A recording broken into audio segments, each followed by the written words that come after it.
Shalom Aleichem, and welcome back, everyone, as we are preparing for Shabbat, Parshat Tetzaveh. It's famously known that Parshat Tetzaveh really deals with the making of the clothing for the Kohanim. So we know we're right before Purim, right? So we'll see how we can tie in this week's Parsha to Purim as well. Starting off, we're going to bring from the Ben Ish Chai, Rav Yosef Chaim in Baghdad. He says an amazing idea on this week's Parashah. On this week's parasha, we have a pasuk. The pasuk reads as follows: "V'heshev afudato asher alav k'ma'aseu mimenu yiyeh." Right, the cheshev, the belt, which is going to be put onto the ephod, which is on it. It should be like its work of it shall be. Meaning k'ma'aseu mimenu yiyeh. It shall be on the same workmanship. It should be made of it. Okay, so you have the ephod, and the pasuk says you make the belt, and the belt has to be made from the same way you make the ephod itself. This is one of the garments the Kohen Gadol would wear. So the cheshev, the belt, would have to also be made of the same material. Says the Ben Ish Chai, Rav Yosef Chaim in Baghdad. He says, what does it mean? What is a beged? A beged, he says, could be compared to children. Someone's child. He says, we have a pasuk in Navi Zechariah, right? There's Yeshua Kohen Gadol. And Hashem tells him, take off your clothing. It's dirty. So the Gemara in Sanhedrin asks, what, Yeshua Kohen Gadol walks around with dirty clothing? So the Gemara says, no, it means his two children who married Goyim, that he had to make them either, separate from them. So you see children, when it says remove your dirty garments, is referred to children. So comes the Ben Ish Chai and says, in this week's pasuk, where it says the belt should be made from the same material and the same way that the ephod is made, cheshev ha'ephod, belt of the ephod, should be made, kima aseu mimenu yeh, should be made the same way. He says this is the idea of chinuch, of how to train children. He says, you cannot train children to be quiet in shul if the parents are talking in shul. You can't train the children to learn Torah if the parents aren't learning Torah. He says it all comes together. And the belt, the child, which is compared to the belt, is the garment of the parent. Here he says a very nice lashon over here. He says, we can often see who the parent is by looking at the children. Because the children learn exactly from their parents. What's the pasuk from the Navi? This is a pasuk in Zechariah, Peri Gimel, pasuk 4, where he says, Hasiru habegadim hatzoim me'elav. Take off the dirty clothing that's off you. So that, Beged is a fault. right, but it's a beged. It's the lashon of talking about a garment. A garment can mean children, and here it says when you have children, you want to teach them, you got to wrap them up. This is the way the Ben Ish Chai explains it. It says here in the Prinim al Torah. He says a beautiful story. It's actually a scary story, but happened with the student of the Hafetz Chaim, Harav Plitnik. Rav Plitnik was a Rav in Liverpool, England, and he was a Rav. He was known to be the student of Hafetz Chaim. But he had a lot of difficulty with his community. He had a problem with his community. The community, there was a president in the community, the Rosh HaKahal, the head of the community, and he gave the Rav a run for his money. He always gave trouble to the Rav. And for years, Rav Plitnik, who was a student of the Chavetz Chaim, was trying his best to lead the community. And this Rosh HaKahal, this individual this president made an issue for him one after the other. After a few years, the Rosh HaKahal comes one day to the Rav's house in the middle of the night. And he says to the Rav, he says to Rav Plitnik, he says, you have to help me. He says, what happened? He says, I just found out that my daughter is going to marry a guy. And I can't believe it. I need you as the Rav to talk to her. I need you as the Rav to talk her out of it. Now, this is a man who's been made Rav Plitnik's life very difficult for the many, many years, or for over 30 years. And Rav Plitnik says, okay, as my job as a Rav, I will talk to her and I will do my best. And he calls her and make an appointment, and he meets with her, and he speaks for her for over an hour, and nothing doing. This girl says, Rabbi, you're wasting your time, you're wasting your breath. I am getting married to this guy, and his wedding is next week. No one is stopping me. And so it was. She got married to the guy. And now this man comes to the Rav and says, Rav, you didn't help me. You didn't help me. You were supposed to help me. How could you do this to me? How could you let my wife, how can you let my daughter marry a guy? How could you do this to me? He complains to the Rav. So Rav Plitnik says, listen, after listening to this guy screaming and yelling at him, he says, let me tell you a little story. There was once a young guy, a young doctor, who worked very hard to come up with a cure for an illness that killed children. And he worked very hard, and he finally created this cure. And he created this cure, and not only he created it, he decided he'll go from city to city, and he'll give it out for free. And he went ahead, and this is what he was doing. From city to city, he was traveling. And people came to him, and people knew about it, and he would cure many, many, many children. And one day, as he's traveling between one city to the next, a group of bandits, thieves, robbers, stop him. And they steal everything that's on him, including the medicine. And they beat him up, and they just left him with an inch of his life. He survives, and he makes it to the next city. He recuperates, and a few days later, everyone finds out that this doctor is there. And he sees a huge line coming to where he's staying, and in front of the line was the head of all the bandits. And he's there, and he says, you have to help me, you have to cure my child. My child, they said you have the medicine. And this doctor says to this man, to this bandit, to this thief, he says to him, I wish I could have helped you, but you and your friends beat me up a few days ago, and you took everything from me, including that medicine, and now I have nothing left. Says Rav Plitnik to this man. He says, yes, it's the Rav's job to keep everybody to follow the Torah and to help them out and to go where there's problems, but if you went home every single day and you bashed the Rav to your family, you didn't like me, and you caused a lot of problems, and you said all these different things to your daughter, then obviously when I came to speak to your daughter, I was of no help. How could I be of any help when she learned from you that the Rav was a nobody, or the Rav was nothing? So obviously I had no chance to help. It says here, the Pnim al Torah of Sheinbaum, it's so important that our children, that they hear the right message. That they not just hear the right message, they see the right message. Because they are us.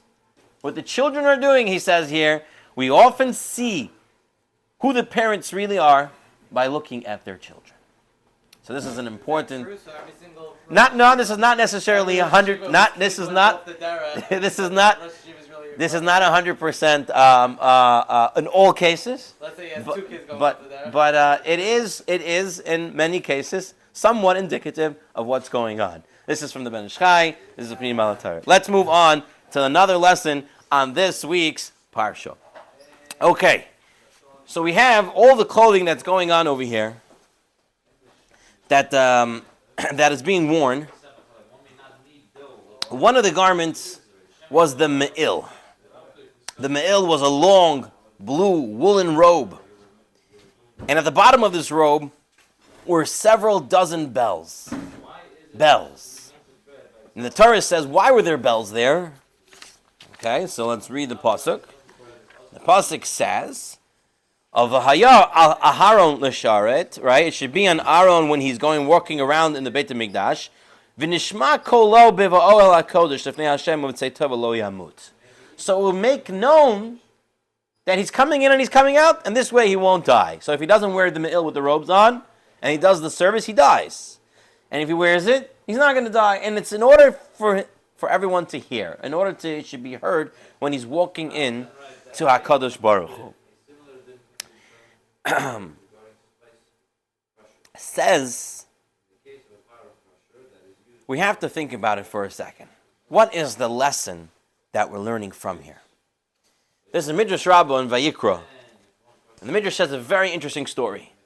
There was a Rabbi Chanina, ben Chinai, and Rabbi Shimon ben Yochai. They went to learn Torah from Rabbi Akiva in Bnei Brak. And they were there for 13 years. Rabbi Shimon ben Yochai always sent messengers back and forth to his home to see what's happening. But Rabbi Chanina, he didn't. And one day, Rabbi Chanina's wife sends him a message saying, we have to marry off our daughter. It's time to get her married. You got to come back. And he ignored the message.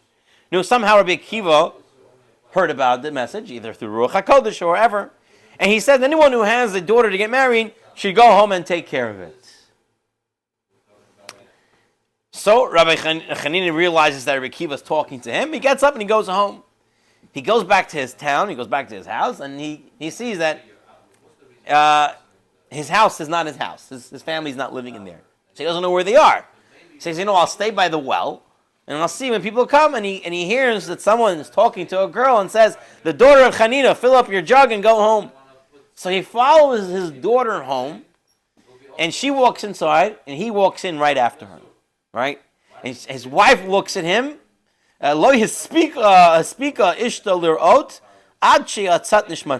wife looks at him, and in shock, all of a sudden her husband is home, she dies. Okay? So he now says to Hashem, listen, is this her schar? She sent me to go learn for 13 years, and now she sees me, she dies. And Hashem returned her neshama to her body. That's a story in the Midrash.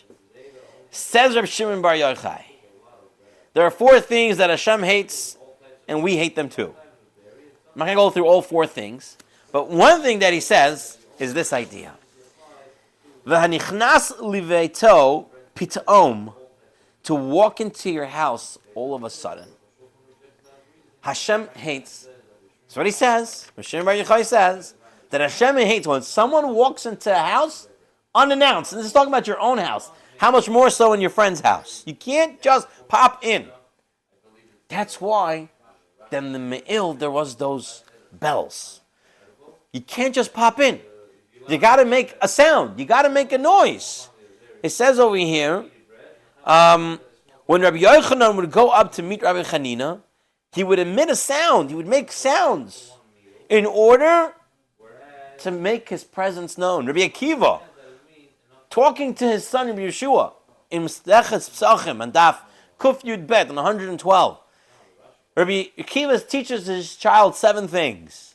And one of the 7 things is, do not enter a house before knocking. I'm talking about your own house. And of course, so much so your friend's house. There's an etiquette here. You have to be doing it the right way. A person can't just walk in and do whatever he wants. He has to make it known that he's there. But there's another part of this, Rabotai. The Me'il, the robe with all the bells on it. Where is Aaron going with it? Where is Aaron, Kohen Gadol? Where is he going with it? He's going to Hashem. He's going to Hashem's house. He's going to Hashem's Ol Moed. He's going where Hashem speaks to him. Really? Hashem needs noise? Hashem doesn't know Aaron's coming? Hashem, who's omnipresent, that knows everything everywhere all at the same time, he needs bells to tell him that someone's coming? Okay, for people, teach us this lesson somewhere else. Why are you teaching us this lesson here? From the Me'il. Hashem doesn't need bells. Okay, good. You're saying good. The reminder is not for Hashem. The reminder is that Aaron should always have etiquette. Very good. But we're going to give another answer as well.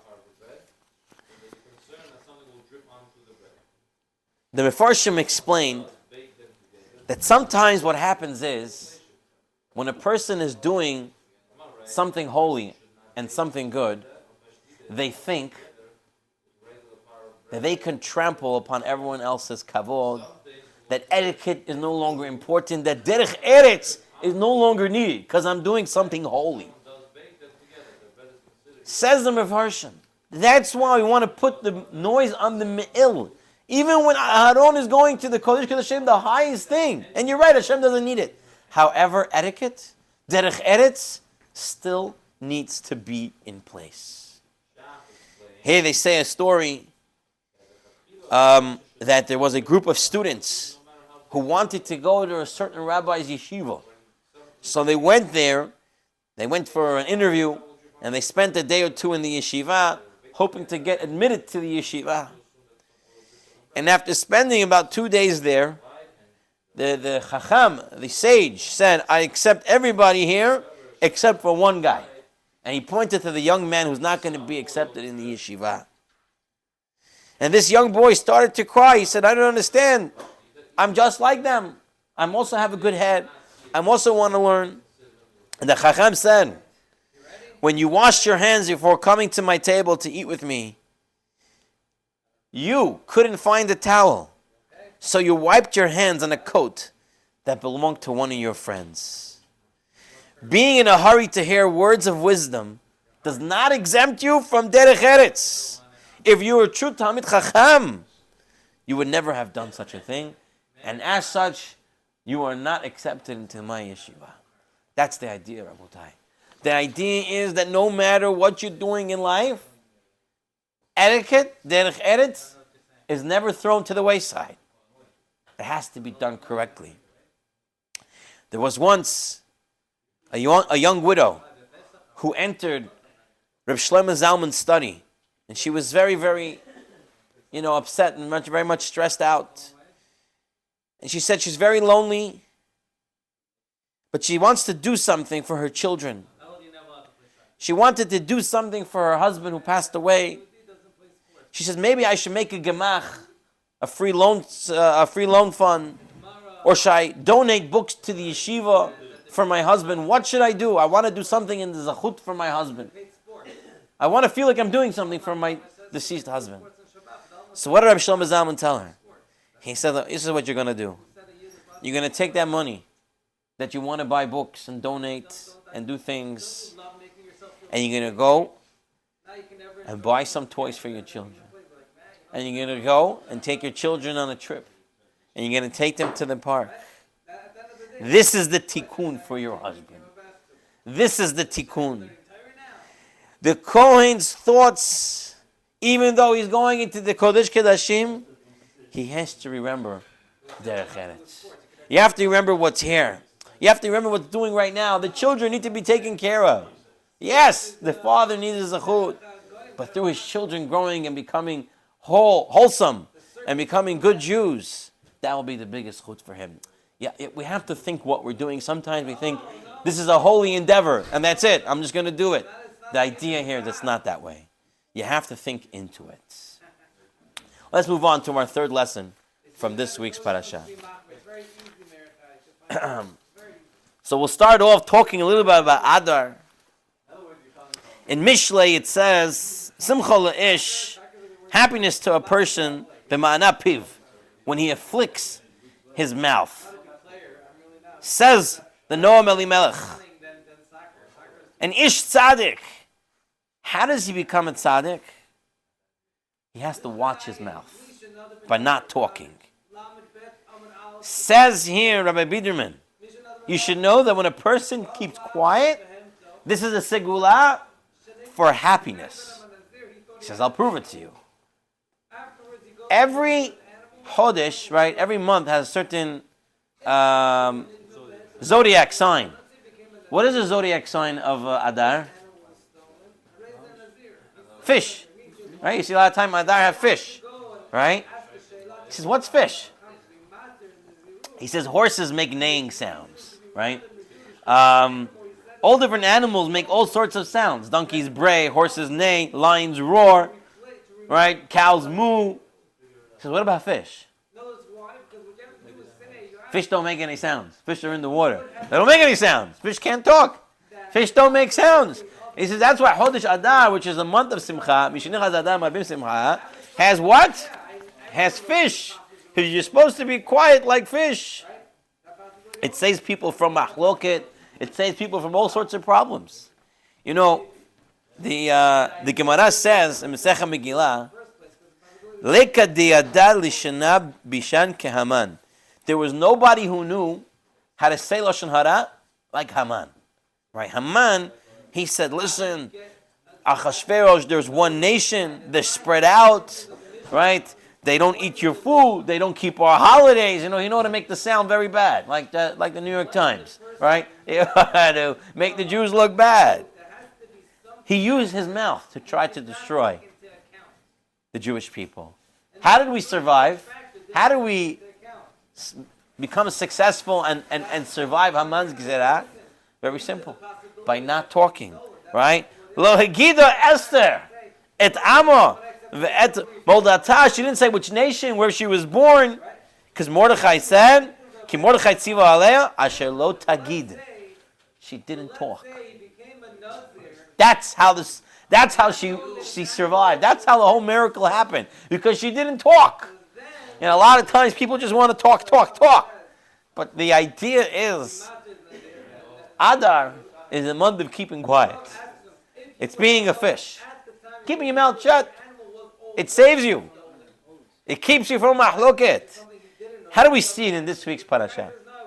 We see it from the Me'il. Right? How do you see it in the Me'il? We know the Gemara in Zvachim says, right after the clothing that's brought down that we're making this week, it starts talking about korbanot.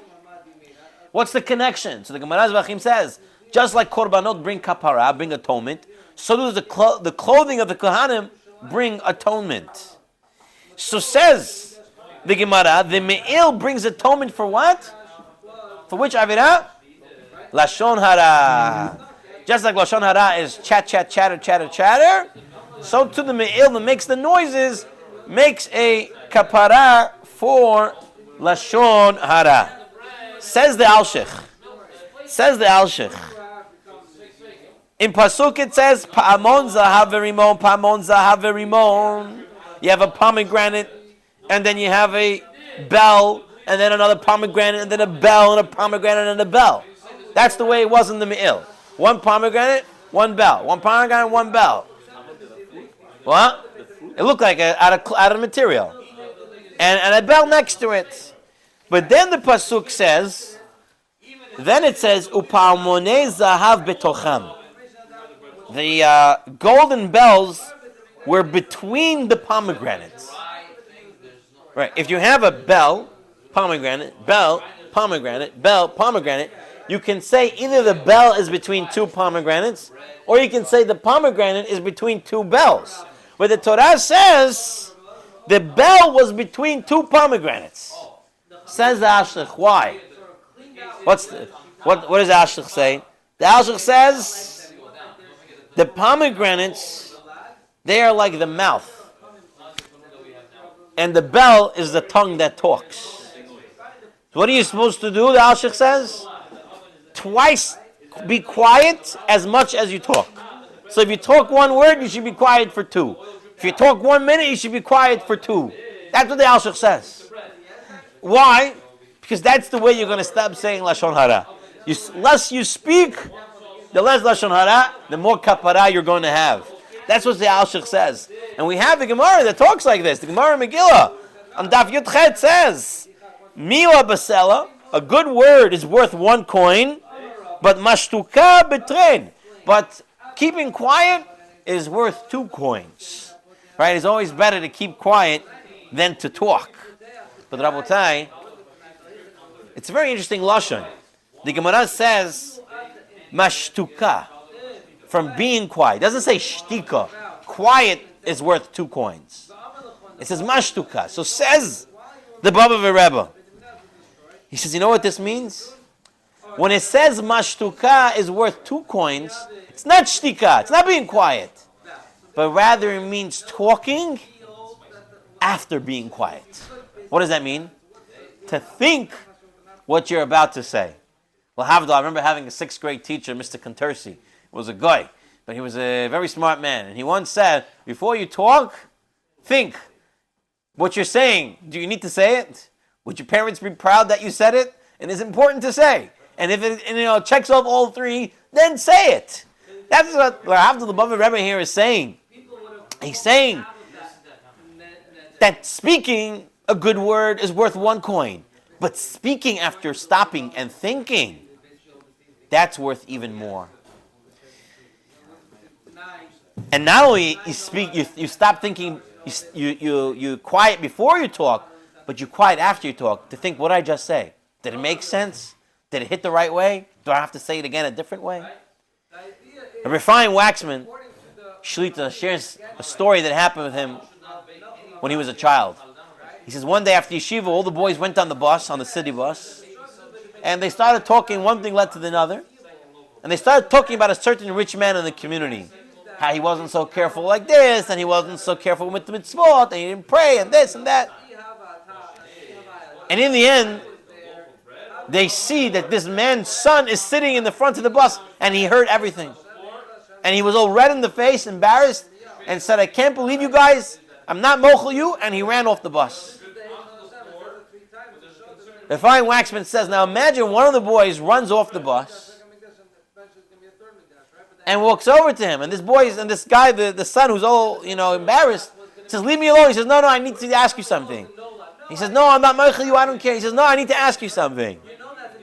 So he says, no, what do you want from me? Stop already. He says, I just want to ask you, I know your father owns a factory. Can I get a summer job by your father? I need to make some money. What would this rich boy say? What would he say? You just made fun of my father for the past hour, and now you expect me to get you a job? Says Rabbi Waxman. Right?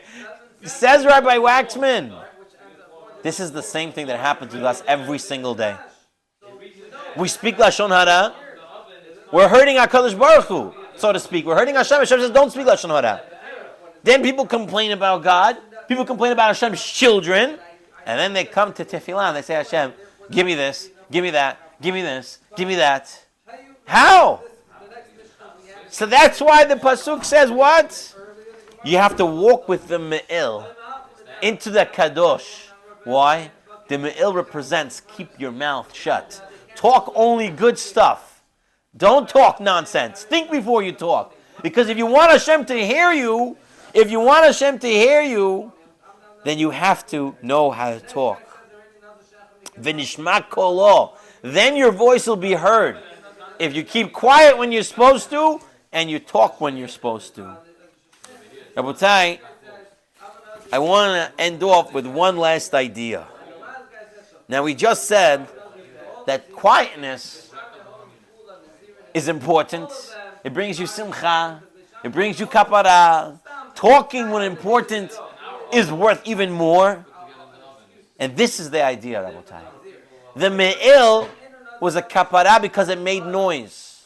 That's what the Gemara said. The Gemara should have said something that's quiet should bring kapara. Why did the Gemara say something that's noise makes you kapara for Lashon Hara? You know why? Because you do have to speak. But you have to speak right. The Zohar HaKadosh says that if you have a chance to say something good and you don't say it, you also get punished. That means you have to speak. But you have to speak right. Sometimes we don't know how powerful our words are. One day, Rav Broka was in the marketplace together with Eliyahu Hanavi. And he asked Eliyahu Hanavi, who here has Olam Haba? And Eliyahu Hanavi says, you see those two people? They have Olam Haba. So Rav Broka went to these two people and said, what do you guys do? And they said, what? We're comedians. We make people laugh. We're jesters. We're jokers. When we see someone down, we bring up their spirits. And they were Zochet Olam Haba. Because when you have words, you have to speak them. You have to speak them the right way. The Midrash Vayikra tells us Rav Shimon ben Gamliel once said to his slave Tevi, go to the marketplace and buy me the best piece of meat. What did Tevi do? Tevi came back with Zon, right? He came back with a tongue. So the next day, Rav Shimon ben Gamliel said to him, go to the marketplace and get me the worst piece of meat. And what did Tevi do? Again, he brought back the tongue. And Rav Shimon said, how could it be? One tongue is bad, one tongue is good. It's the same tongue. What are you doing? And Tevi replied, good and bad come from the tongue. When the tongue is used for good things, there's nothing better. And when the tongue is used for bad things, there's nothing worse than it.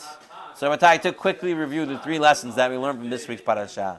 We learned about the garments and the belt of the garment. And the Ben Ish Chai said that the belt represents the children. And the children are connected to us. And a lot of times our children show us who we are. And what do we have to do? We have to teach them by showing them. The second lesson was that We have to knock before entering. We have to have respect for etiquette. And just because you're doing something holy doesn't mean derech eretz flies out the window. And the third lesson was keeping quiet could bring you simcha, but talking appropriately could bring you closer to Hashem and bring you even to a greater point of simcha when you use your words correctly. And with this, I want to wish everybody Shabbat Shalom and Purim Sameach.